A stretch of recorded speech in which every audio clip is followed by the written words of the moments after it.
অনলাইনে নমিনেশন পত্র দাখিল, নমিনেশন দেওয়ার সময় বৃদ্ধি করা সহ আরো কয়েকটি দাবি নিয়ে উচ্চ আদালতে মামলা করেছিলেন ত্রিপুরা প্রদেশ কংগ্রেস ও সিপিআইএম এর আজ মাননীয় বিচারপতি অরিন্দম লোধ ও বিচারপতি এস দত্ত পুরকায়স্থ। উভয় মামলা খারিজ করে দেয় এবং রাজ্য সরকার ও পঞ্চায়েত নির্বাচন কমিশনকে জানিয়ে দেওয়া হয় সুষ্ঠু অবাধ নির্বাচন করার জন্য। দুটা পৃথকভাবে মামলা হয়েছিল, একটা কংগ্রেস করেছে, একটা সিপিএম করেছে। কংগ্রেসের আপনি কি রায় দিয়েছেন মামলা? কংগ্রেস দলের তরফ থেকে উচ্চ আদালতের রিট মামলা করা হয়েছিল। আপনারা জানেন, রাজ্যে পঞ্চায়েত নির্বাচন, ত্রিস্তরীয় পঞ্চায়েত নির্বাচনকে কেন্দ্র করে ব্যাপক হিংসা সংঘটিত হচ্ছে এবং অধিকাংশ ক্ষেত্রেই বিরোধী দলের প্রার্থীরা তারা মনোনয়নপত্র জমা দিতে পারছেন না। বিভিন্ন ব্লক অফিসগুলো দখল করে রেখেছে দুষ্কৃতিকারীরা। সেই পরিপ্রেক্ষিতে কংগ্রেস দলের তরফ থেকে পঞ্চায়েত নির্বাচন কমিশনারের কাছে কয়েকদিন পূর্বেই, মাসখানেক পূর্বে দাবি করা হয়েছিল যে নির্বাচনে হিংসা এড়ানোর জন্য এবং বিরোধী দলের প্রার্থীরা যাতে নমিনেশন পেপার জমা দিতে পারেন তার জন্য অনলাইন নমিনেশন দাখিল করার ব্যবস্থা করা হোক। অর্থাৎ অনলাইন নমিনেশন দাখিল করার দাবি কংগ্রেস দলের তরফ থেকে করা হয়েছিল, যাতে করে তাদের প্রার্থীরা এবং বিরোধী প্রার্থীরা মনোনয়ন জমা দিতে পারে। কিন্তু নির্বাচন কমিশন সেই সম্পর্কে স্বতন্ত্রভাবে পৃথকভাবে কোনো সিদ্ধান্ত গ্রহণ করতে পারেনি। নির্বাচন কমিশন আইন দপ্তরের পরামর্শ অনুযায়ী কংগ্রেস দলকে জানিয়ে দিয়েছিল যে এটা বিষয়ে নির্বাচন কমিশনের সিদ্ধান্ত নেওয়ার সুযোগ নেই, এটা পঞ্চায়েত নির্বাচন পরিচালনার জন্য দায়িত্বপ্রাপ্ত রিটার্নিং অফিসাররা এই ব্যাপারে সিদ্ধান্ত নেবেন এবং কার্যত অনলাইন নমিনেশন পেপার দাখিল করার দাবি খারিজ করা হয়। এবং তার ফলশ্রুতি কি হচ্ছে আমরা দেখতে পাচ্ছি, 35টা ব্লকের মধ্যে প্রায় 6-7টা ব্লক বাদে বাকি ব্লকগুলোতে কংগ্রেস দল এবং বিরোধী দলের প্রার্থীরা, সিপিআইএম অন্যান্য দলগুলো তারা ঢুকতেই পারছে না নমিনেশন দেওয়ার জন্য। সেই পরিপ্রেক্ষিতে কংগ্রেস দলের তরফে রিট মামলায় মূল আর্জি ছিল যে পঞ্চায়েত নির্বাচনে অনলাইন নমিনেশন দাখিলের ব্যবস্থা করতে হবে এবং পঞ্চায়েত নির্বাচনের নমিনেশন দাখিলের দিন পিছিয়ে দিতে হবে।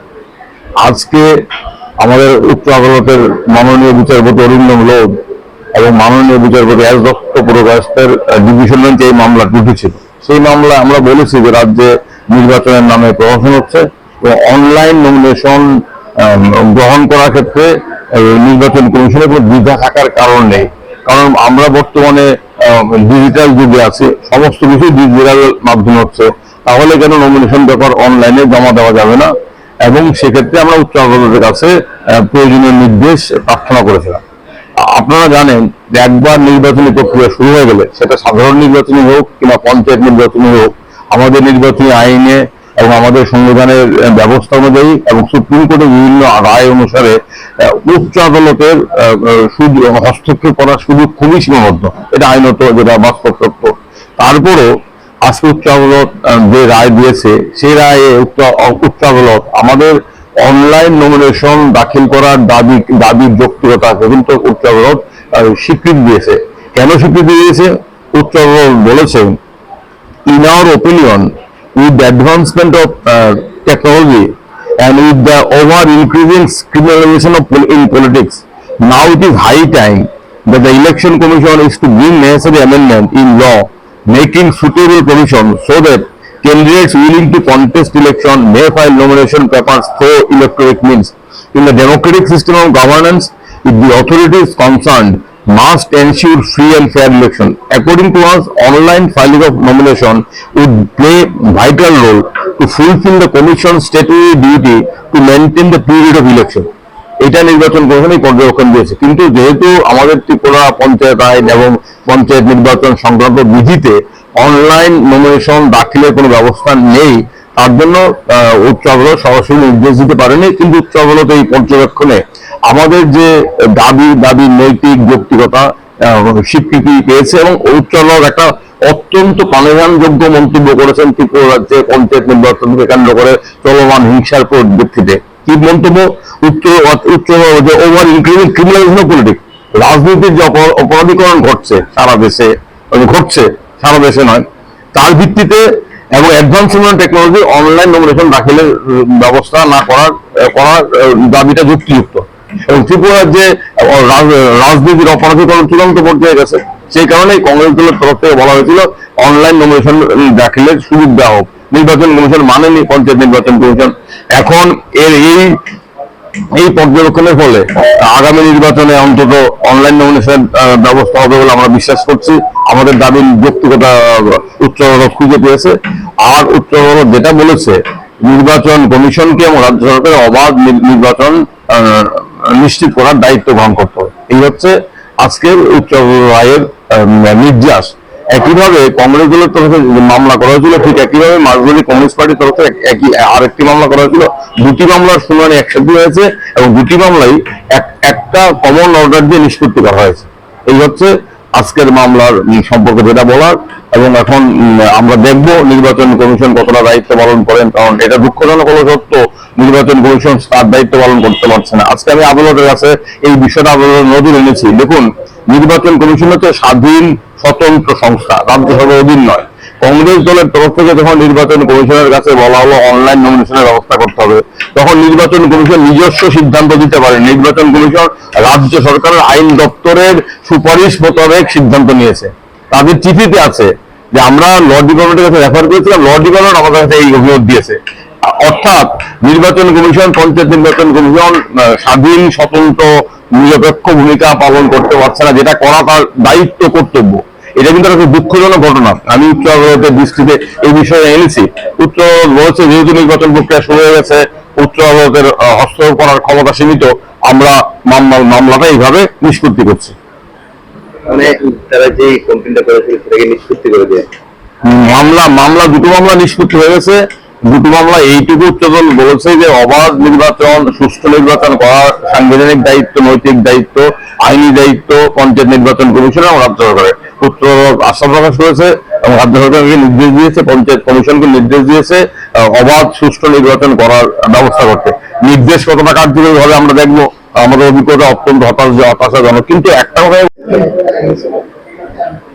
today Tripura High Court has heard and disposed of two writ petitions. One has been filed by the Congress President Ashish Kumar Shah. Another has been filed by the CPIM Marxist Party. High Court has said that so far online nomination submission is concerned, it is very much required nowadays due to the spread of digital technology and due to increasing criminalization of politics. This is very necessary to ensure purity of the election. But as the existing Panchayat Act, Tripura Panchayat Act and rules framed thereunder does not specifically provide for online submission of nomination records, court has not been in a position to issue any direction. But court has left it to the consideration of the state government to make necessary policy so that in the coming days the provision of online filing of nomination records can be incorporated in the Panchayat Act and rules framed thereunder. Because if it is done, then it will help the people to participate in the Panchayat election. The main demand of the Congress was that online nomination record is to be accepted, but Panchayat Election Commission does not accept that demand. They, on the suggestion and advice of the Law Department, they said that Panchayat Commission cannot take any decision on its.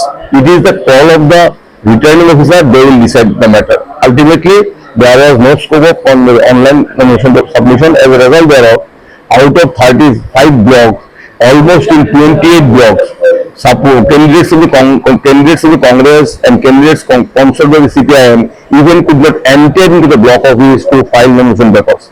So, and High Court has also directed the state government and state Panchayat Election Commission to ensure free vote, to ensure that people can cast their vote freely and without fear or favor.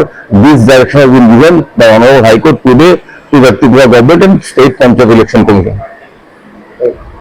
Congress দলের তরফ থেকে দাবিটা করা হয়েছিল online nomination দাখিলের সুযোগ দিতে হবে।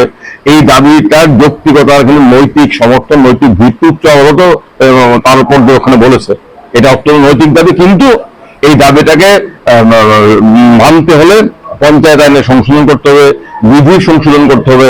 এটা আদালত করতে পারে না, এটাকে রাজ্য সরকারের করতে হবে। আগামী দিনে আমরা আশা করবো অন্তত অনলাইন নমিনেশনের ব্যবস্থা হবে, তাহলে নমিনেশন দেওয়া আটকানোর জন্য দুষ্কৃতিকারীদের বিডিও অফিস যারা দখল করার প্রয়োজন পড়বে না। আরেকটা হচ্ছে যে সময়সীমা বৃদ্ধি করা, সেই বিষয়ে কি সময়সীমা বৃদ্ধি করার দাবি মানেনি, কারণ আমরা জানি নির্বাচন প্রক্রিয়া একবার শুরু হয়ে গেলে উচ্চ আদালতের হস্তক্ষেপ করার ক্ষমতা আইনত খুবই সীমাবদ্ধ। আমরা দাবি করেছিলাম, নির্বাচন কমিশন কি করবে জানি না, দেখা যাক।